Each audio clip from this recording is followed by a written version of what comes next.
GettingPositiveKarmaNow.com presents Bhagavad Gita for All, lectures by Nalan K. Narula, recorded in front of a live audience. Om Namo Bhagavate Vasudevaya. Om Namo Bhagavate Vasudevaya. Om Namo Bhagavate Vasudevaya. Om Namo Bhagavate Vasudevaya. Om Namo Bhagavate Vasudevaya. Om Namo Bhagavate Vasudevaya. So we had completed 14th text, but I'd like to roll back to give the continuity, and we'll go back to catch up with the continuity from there. So the 13th text was that Dehina asmin yatha dehi kaumaram yovanam jara tatha deha antra prapti dhite tatra na muyati. As the Dehina, that which is embodied, that is the soul, continually passes within the Dehe, within the body, from boyhood to youth to old age, similarly, Deha Antara Prapti, at the end of the body attaining another body, to another body, which is achieved, Dhira, the sober, the steady, the undisturbed, those with spiritual intelligence, Tatrana Muyati, they are never deluded, never or delusion. So they are not bewildered by this kind of a change that takes place, as it is a very natural thing. So we have given this example many times in our seminars, that how of a changing body you have an unchanging element, which is the consciousness, and that consciousness is connected to a source of that consciousness, and therefore the source also shares the quality of unchangeable that is displayed by the consciousness. So you always know that the I consciousness, who I am, is constant through a changing body. In this lifetime, you are traveling through many bodies. You are not to worry, because you are going to transfer to another body. It is endless in the sense of your existence. So that is the text 13. And the 14th text was Matra Sparsha Tu Kaunteya Sita Ushna Sukha Dukha Da Agama Apayana Anitya Tan Titikshasva Bharata. So Matra Sparshas, the sense of touch, for example, perception, the sense of perception. Kaunteya, son of Queen Kunti, the winter, the summer, the sukh, the dukh, the happiness, unhappiness, the dukkha, that which gives you pain, agama apayana, that which appears and which disappears, anitya, it is not permanent, it is transient. Tan, so therefore all of these things, titikshasva, try and tolerate. Just tolerate these, because you can't do anything about these things. So instead of trying to fix those things, just tolerate and move on in your life. Bharata, or descendant of the Bharata dynasty. So Kaunteya and Bharata he is referring to in the same sequence, that he is reminding Arjun of his heritage from his mother's side and from his father's side, indicating, in other words, that he should not be having this kind of delusion, this muhyati should not be there, because he is coming from a great lineage of principled and elevated family background, who has this knowledge and the practical understanding thereof. So then we go to the 15th text. Yam hina vyathanti te purusham purusharsabha Samadukha sukham dhiram saha amritvaya kalpate.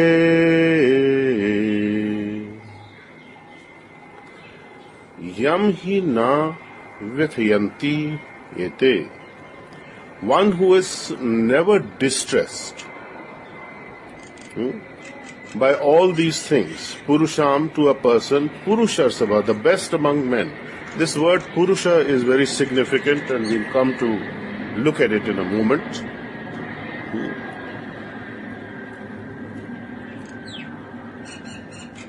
Purusham Purusharsabha, Dukha Sukham Dhiram, patient. Sa Amrit Tattvaya, Amrit Tattvaya, that which is not dying, in other words, liberation, that does not end. Kalpate, such a person is considered, imagined or thought of to be eligible for Amrit Tattvaya, liberation.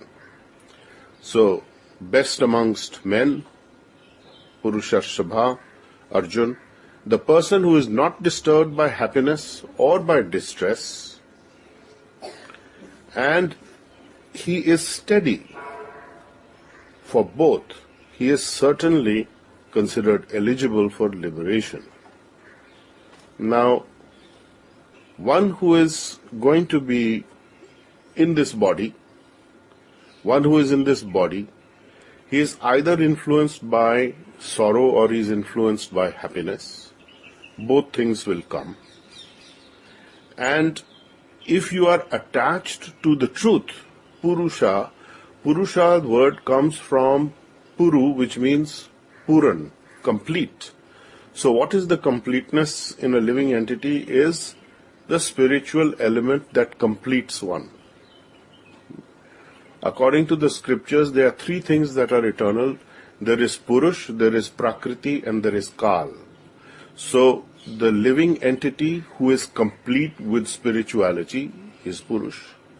And the most complete constantly is Shri Krishna.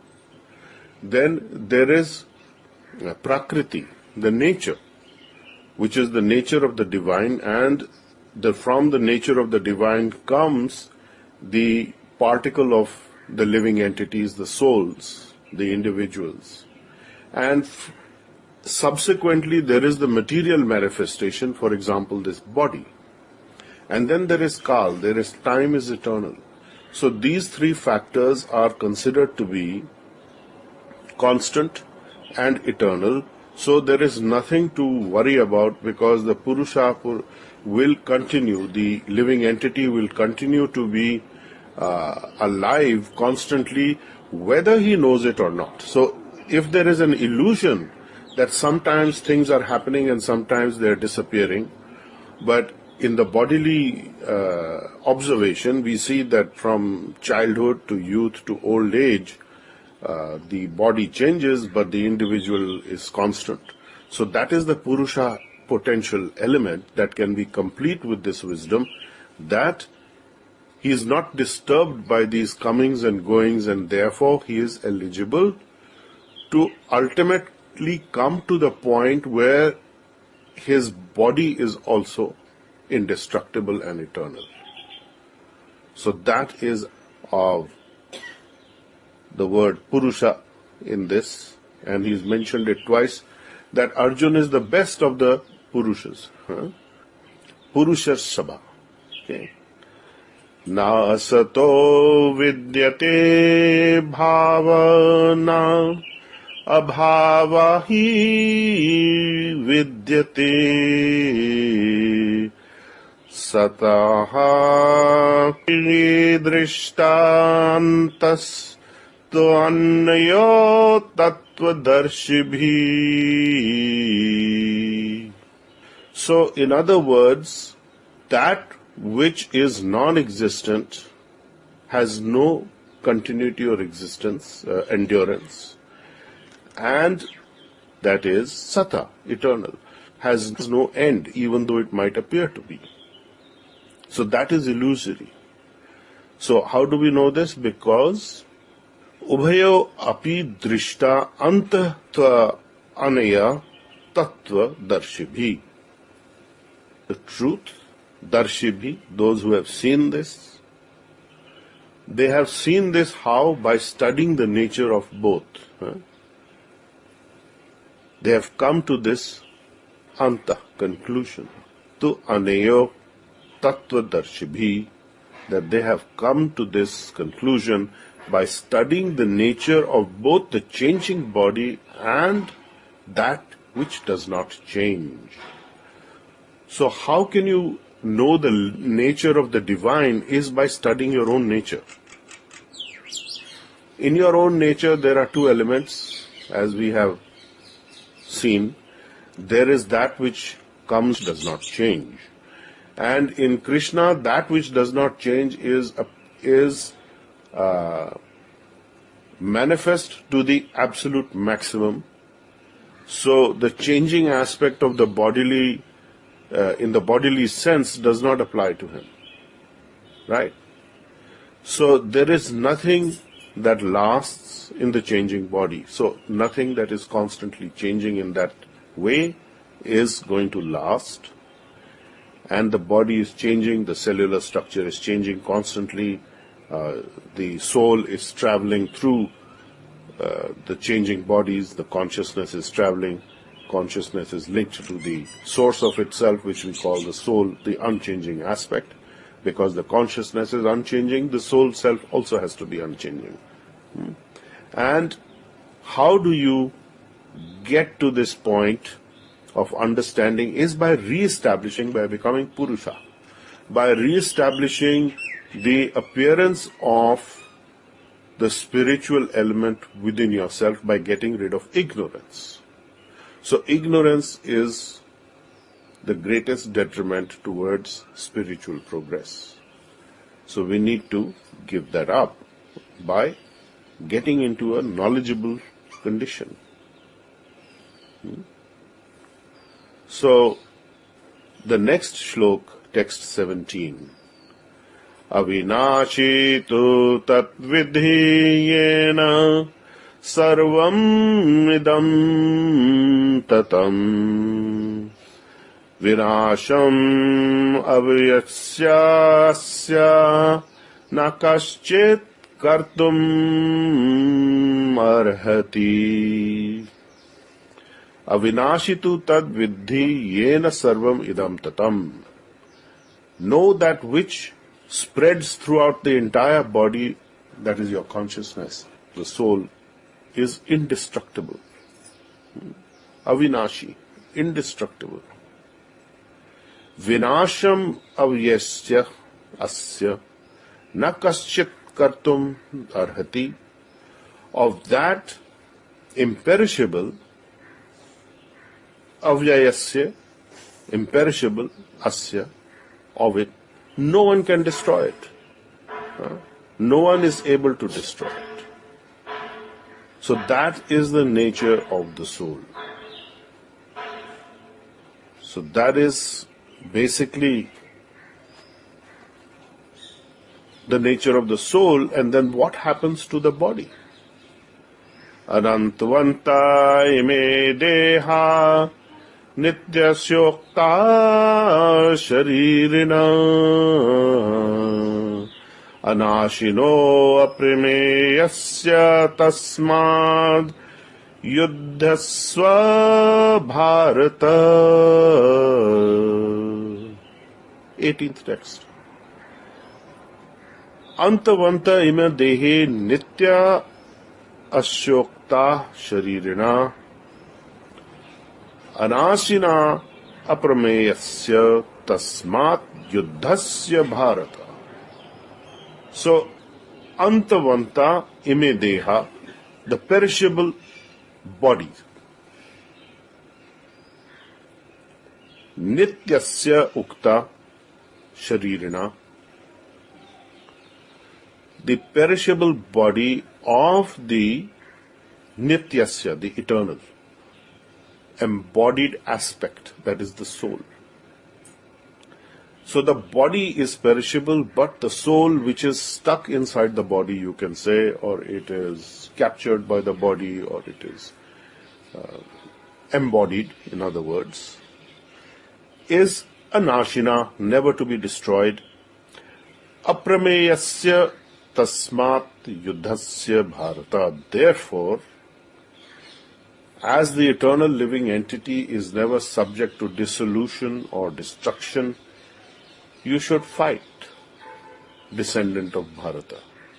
So he's reminding of the great king Bharat, who ruled as a Kshatriya king with wisdom of a Brahmin.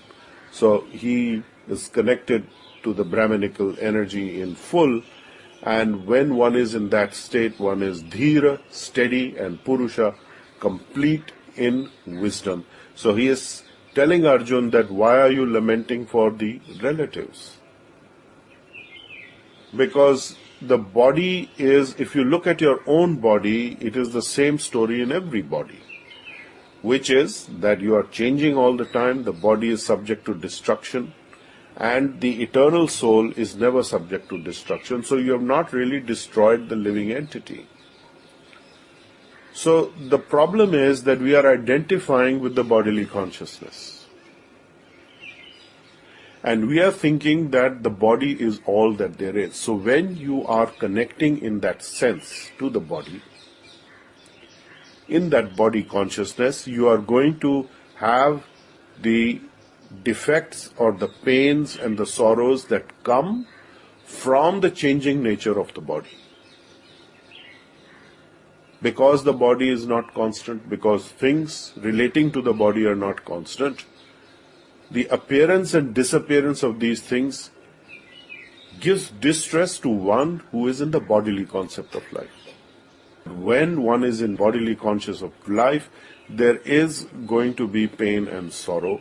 But when one is in wisdom and with equanimity, he is observing everything around him, there is no pain and there is no sorrow, because you are taking it as things they are a natural part of the system of the changeable nature of the material nature, which is real. It is not illusory. It's not that it doesn't exist, even though it appears for a short time and comes and goes. It is there for that time, and it's for the purpose of liberating oneself from these bindings and preparing the inner self to move out of this bodily enslavement or encapturement, bodily encapturement. And how do you do that? Only by connecting more and more to the spiritual self. So that is where we will pause, text 18 of chapter 2. And this is instruction and guidance for every living entity. The main thing is to observe this with intelligence, with spiritual intelligence. So there is one view that, Brahm Satya Jagan Mithya. Brahm Satya Jagan Mithya means illusion, but that is not a fact. Because that which is seen, even though for a short time comes and goes, we cannot say it is illusion. That's not what is being proposed. So let's be very, very clear about that. There is no such proposal. Sri Madhavacharya has given a very detailed commentary referred to in the Garga Samhita about this, that there is no delusion in the fact of the changeable appearing of the nature that comes and goes. It's very real, but it is unreal in the sense that it is not forever. So from the Sat and Asat aspect, the Asat is that which is not true. Both are there, but the Asat is temporary.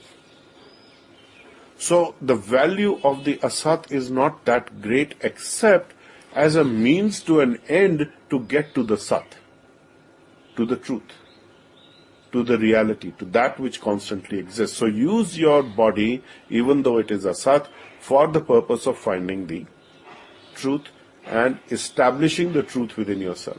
So there are five different airs in your body, for example, and those 5 airs, the yogis try and purify them with the same purpose, so that the Sat can manifest within. So there is no great worshipping happening at that point in the yoga tradition. What they are doing is trying to cleanse and purify the body. So the cleansing and purification is what is required. And as healers, we have some wonderful backing to do this, is that we send healing to everything that we do. It is not that we are going to be able to purify, in one sense, material nature. Because material nature is changeable, so that cannot become permanent in terms of purification. But that which is encaptured or trapped within the material nature, that can reveal itself more and more. So as that revelation takes place more and more, we are able to establish the spiritual nature. So in fact, Prabhupada says in his commentary here in the Bhagavad Gita, that a person who is detached from the bodily concept, he has given the ultimate example that in the 4th stage of the Varnashram system, a person takes sannyas, where the most difficult thing is to cut off family ties and the attachment to family and children. But if one can do that, he is certainly eligible for liberation. Such a person who has cut off the ties even for a higher purpose, he is certainly eligible for liberation. So ultimately that is where you will end up.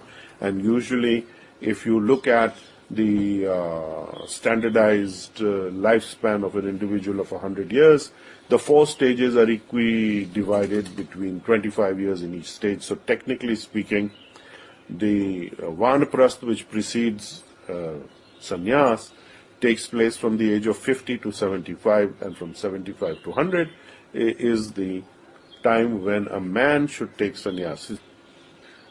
And they should leave those considerations in the pursuit of a higher goal. Sannyas is not at all recommended for women. So it is not a recommendation that women should take sannyas.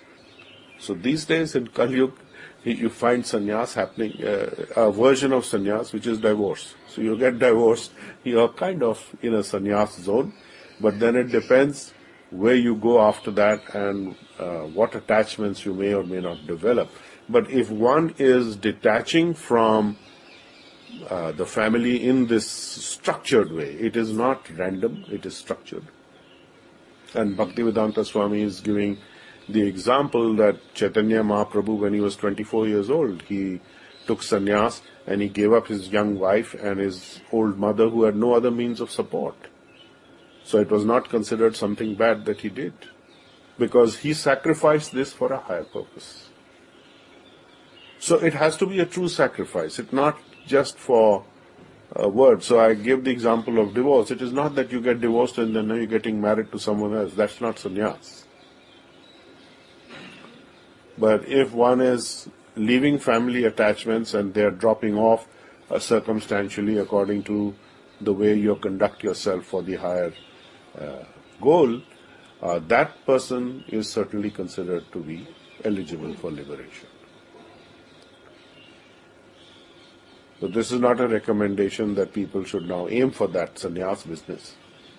But it is a recommendation that one should be undisturbed in the changing states of what is happening, and that undisturbed is not theoretical. That is coming from establishing the spiritual within yourself and manifesting it externally. So there has to be that flow from inside to outside.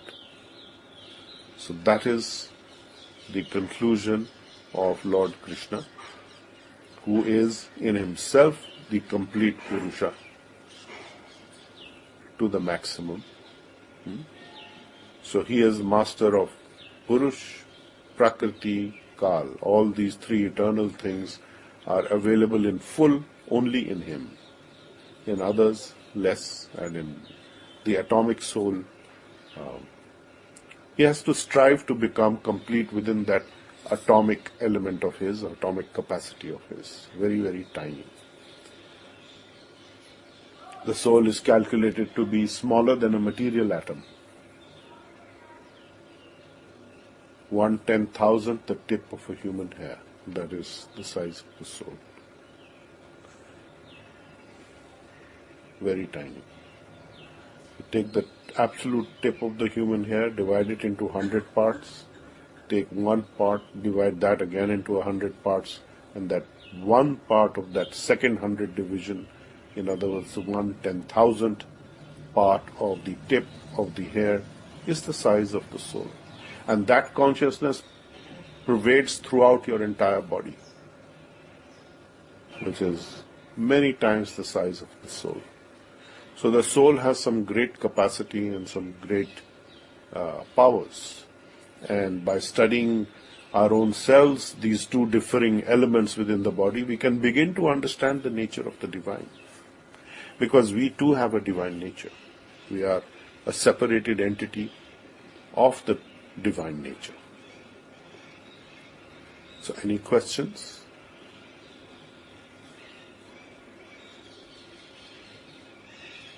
Hanji. Sir, my question is regarding if somebody prefers to renunciate his or her, considering that he would like to or she would like to pursue. What kind of duties would one renounce and what goals would you pursue?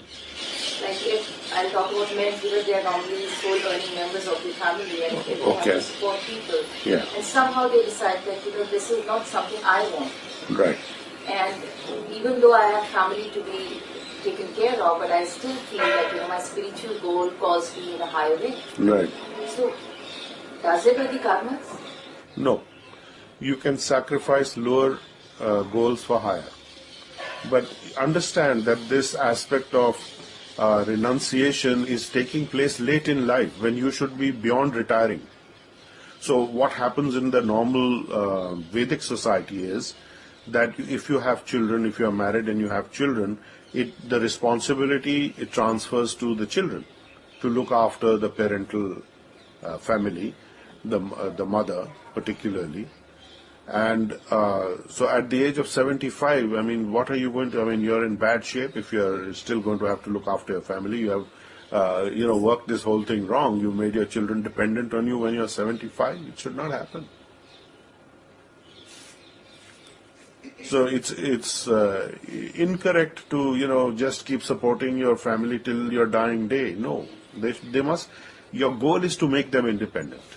So they must go through earning their own money, founding their own family. If they're daughters, then they should get married and have their own family to bring up. And that's how the tradition goes. So it's not that you're abandoning them. We are seeing the example of Chaitanya Mahaprabhu particularly is a very different example. He is showing the extreme aspect of it. That yes, you can even do this. And depend on the divine to look after them. But this has to be done genuinely, not in an artificial way. So most such attempts at renunciation, or many such attempts at renunciation, are artificial, so they don't work out. So then yes, at those times there will be karma. But if one is sincerely following the spiritual path, and on that path if the family connections drop away or they are cut, there is absolutely no negative karma accruing. There is no downside. All lower purposes can be sacrificed for a higher purpose when you go on the higher purpose path with steady determination. That is the verdict of the scriptures. One more question. Yes. So you mentioned that females are not, they should not go for sannyas. Yes. Why they are not allowed? Because the female nature is to be dependent and they will be misled. And females who apparently take sannyas are not actually taking sannyas. Most of them are not living that kind of a renounced life. They don't have the internal structure for it because of the bodily situation. So sannyas is a very difficult thing. The nature of the woman being in the body. See, the soul is the same in the man or the woman in terms of quality. It's no different. But the body entrapment creates its own influence. So the influence of the female nature is to accumulate and to gather, which is completely opposite of the sannyas nature, which is to disassociate and go away from gathering. So it is not really possible for women to execute that aspect of the spiritual requirement, which is the core of sannyas, is that you cut the ties and you don't gather. So the gathering aspect should not be there. So that is difficult. But yes, as a householder, there have been gurus in our lineage who are women. And very powerful, spiritually powerful women. In our Brahma Vaishnava Sampradaya, tremendous gurus. But it is not recommended that they take sannyas.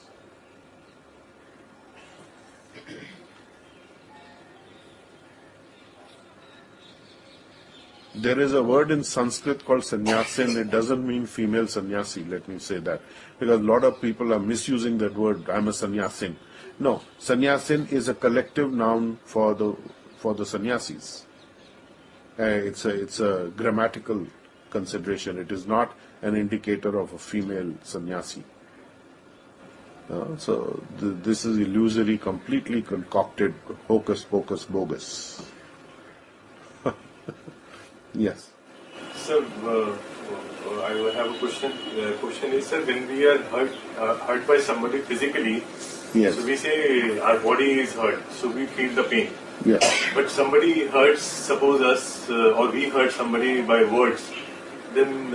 Yeah, that is also pain, because you are feeling the pain because of the bodily consideration, because of considering that you are this body, and not considering sufficiently that you are actually not this body but the spiritual soul self. So when you are in the bodily concept of life, when you are connected to that, you are going to feel pain, you are going to feel happiness also. You are going to feel both the things. But if you are connected to the spiritual mostly, then you will not feel the pain. There is going to be some bodily pain, certainly, but not to the extent, and as healers you have experienced that. That when you have been injured and you are healing yourself very well, you are not in the pain that much. And even the physicians will tell you, how come you are still doing this and you are not in pain? And they are absolutely dumbfounded that how this person has this injury and he's not really in the kind of pain that we see with others. That is the yardstick of comparison. So that gives you an idea that, how much a person is in spiritual consciousness really. So you may have little pain because you're not perfect in fullness of the divine nature, but the divine nature flows through you more and more as you continue with your healing practice. Now, how many of you have experienced that? 1, 2, 3, 4, 5, 6, 7, 8, 9, 10. Oh, quite a few. Oh, you also. Great.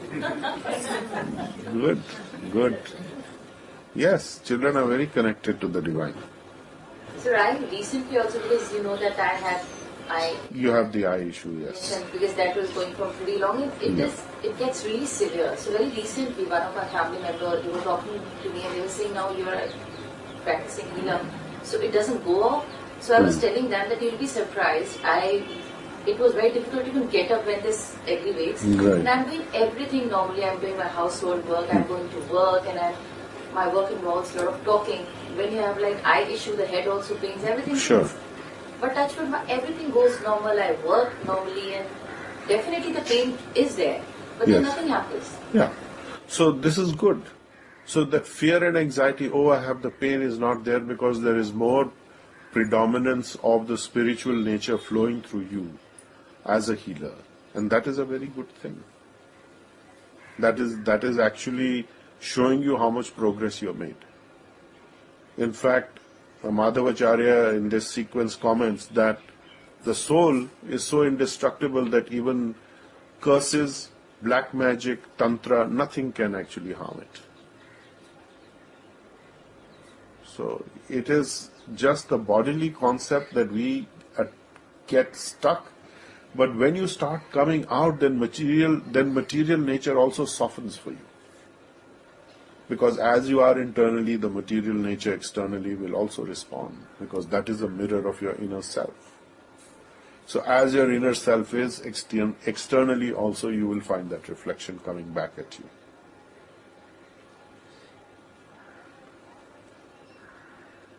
Yes. Can you guide us in a basic terms? How should we dissociate with the bodily pains and then even the emotions? Tolerate. Krishna is very clear about this. Tolerate it. You can't get rid of it, you will tolerate it. How will you tolerate it? By taking some painkiller. So what is the painkiller for internal emotional things? I mean, you can go to doctors and get all kinds of medications, but the best painkiller is to expand your spiritual consciousness, but through the healing methodology of Reiki and the KQ force, and or any other bona fide such methodology. And when your spiritual nature expands within your body more and more, pain is not there, or it is reduced, or it becomes tolerable. So the point is, it's not that it should go away. Krishna says tolerate it. So how do we tolerate it? By having enough of the spiritual within ourselves so that we are able to tolerate it.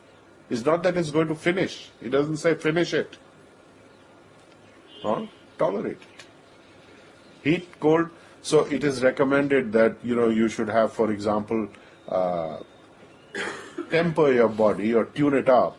And from as winter season comes and as the heat comes, you will find heat, cold, bodily problems. So a lot of people temper their body. I used to do it at one time, that I would continue to have cold water baths right throughout the year.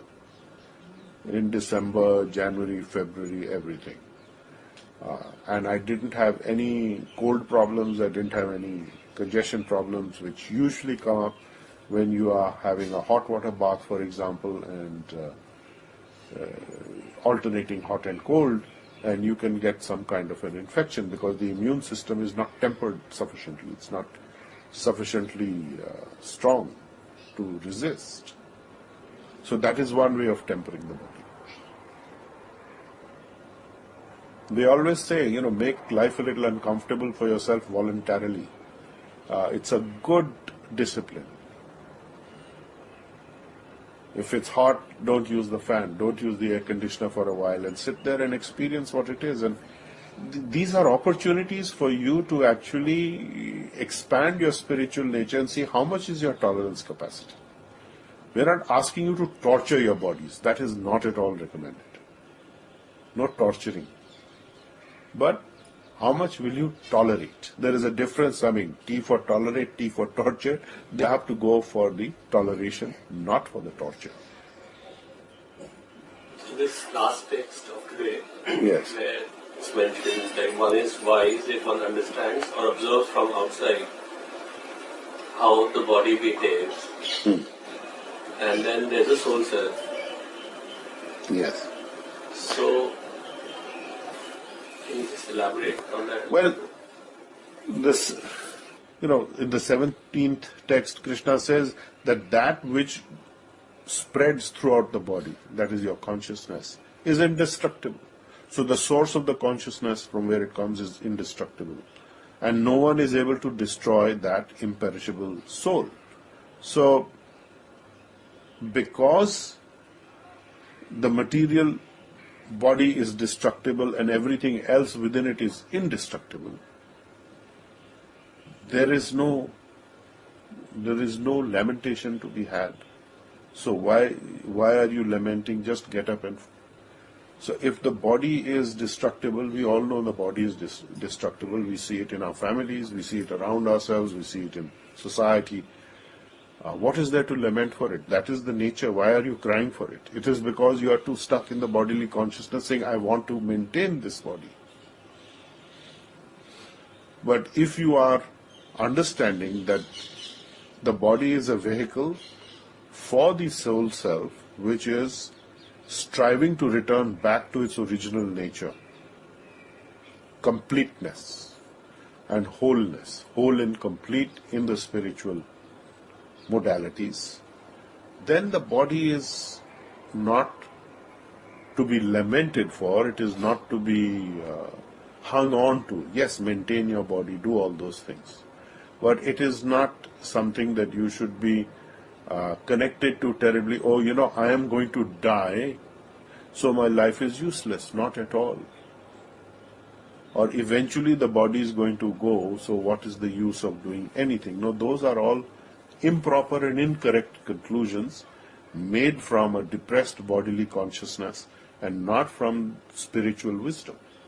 So spiritual intelligence means to be able to look at these two things, the changing body and the unchanging soul self-consciousness. These are two separate elements. They are joint in this body right now. But they are not inseparable. They can be separated. Eventually they will be separated if you have sufficient spiritual energy flowing into your system. And as I said, as healers, you have that capability. So you can absolutely do that. And even on a day-to-day basis, you can actually see that your bodily self is not really an impediment to you.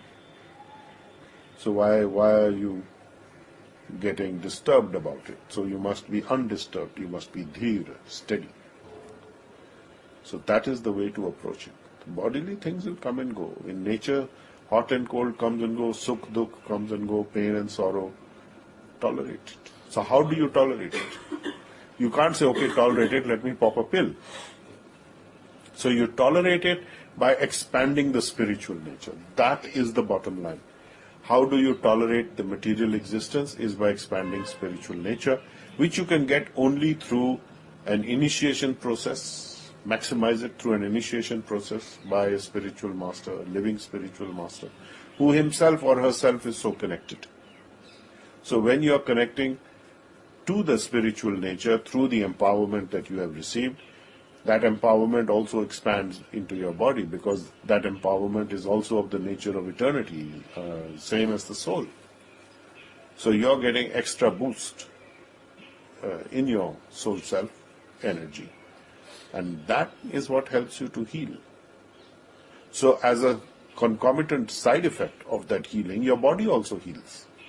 So typically healers will be more youthful. They will be more younger in their attitude. Younger means flexible and curious. One of the greatest things about youth is curiosity. They don't get stuck in patterns. They're experimenting. They're finding out new things. So even in old age, when your body is aged, if you have a youthful nature, it will keep your body that much youthful, because you will act in those youthful ways. We are not suggesting that you suddenly start, doing physical activities which are beyond the capabilities of your aging body, but certainly you can be youthful even in aging bodies.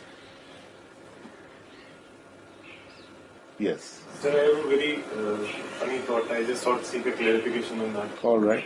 Times you're going through a bad phase, or maybe some bad instance happens in your life, you lose some loved ones, it's quite natural. And then people come... Why is it bad? Why do you classify it as a bad thing if you lose a loved one? I'll tell you, sir, because we feel bad, so that's why... Yeah, okay, so you have pain. You pain. Pain Yeah. is there, and then at times we hear, and we have also told people in instances, there's a supernatural power, and then we are all here for a purpose only, and then sometimes these thoughts basically gives you an immense power, and then you get detached immediately with the situation, and then you feel empowered. Or maybe if you're going through a rough patch, could be emotionally or maybe physically also. Is it a good practice, or is it a right thing, or it is just temporary? We are trying to If you don't pass on the onus or maybe responsibility. There is a third. If you don't have the true knowledge and intelligence, then this is Shamshan Vairagya, also known as Markat Vairagya, monkey renunciation. Because you're jumping from here to there. So that is not it is not steady. We are talking about steadiness, dheer, remember that. And that dheer can only come from spiritual intelligence.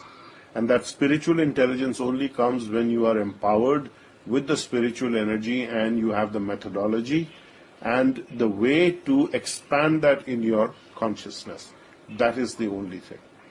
The Shamshan Vairagya, at the time of death, you go to the cremation ground and you say, what is the use of all this? And you renounce those things. And then you again go home and get attached to everything else. That is Markat Vairagya, like monkey, jumping here and there. Not only that, sir, nowadays, like, even the phone call comes and it's an urgent, if your boss calls also, you leave everything there only and then you take a call. So it's a natural behavior. That's a very funny behavior of... Well, one of the things, this phone call thing is there, that, phone, there is a term for this now. They call it fubbing. Fubbing? Fubbing. Phone snub. Phone snubbing is fubbing. Yeah. So you're talking to someone, they'll be on their phone and, they will look at this and say, I'm listening. Well, Bolo, I'm not talking when you're not looking at me. It's very rude, actually. But that's the way people are behaving. Then either you tolerate it or you find some other way to deal with it, which is more satisfactory. And again, it will vary. If you find that what your conversation with that person is important, you will obviously not say too much. And if it is unimportant, then your ego self will say, okay, how rude, I have been insulted. And so be steady. Okay.